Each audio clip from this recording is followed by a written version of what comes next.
It's hard because this is where he spent the last day of his life. Walking down this dock is just shy of impossible for Cassie Free. I'm so sorry. Sorry. Something for him. Okay. She climbs on board and untethers the family boat to face her grief in this way for the first time since June 6th, when her world lost its brightest little light.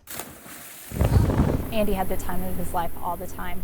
That kid did not know how to not have the time of his life. Just fearless, he always was. The youngest of 3 boys, Andy was her 9-year-old daredevil with a heart of gold and a lover of lake life. So when family and friends set out on Oklahoma's Lake Eufaula at the onset of summer, it was another day of sun-kissed adventure. We had never been there.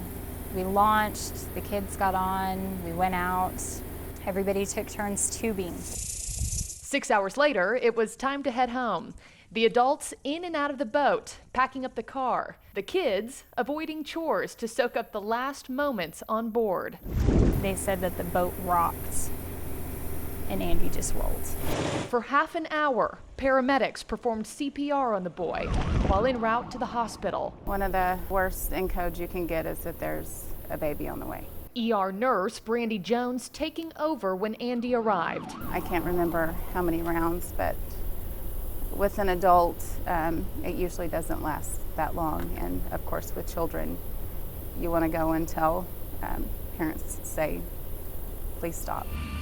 Andy was pronounced dead at the hospital, and it was still unclear what had happened. But when Cassie's 2 older sons started to complain about dizziness and exhaustion, she attributed it to trauma.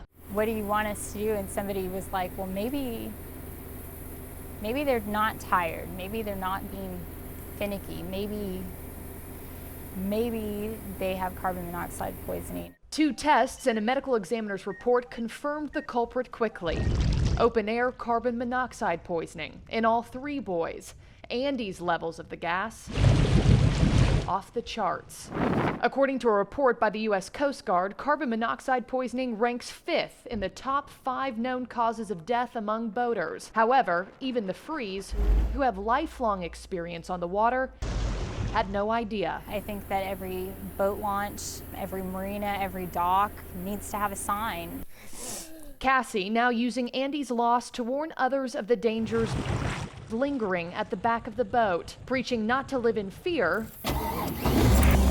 but in facts. Nobody can handle hours of engine exposure. And to her son, she says this. I love him. I love him so much. And I'm sorry. And I'm so proud of everything that he accomplished. And then I'd probably tell him to stay out of trouble in heaven.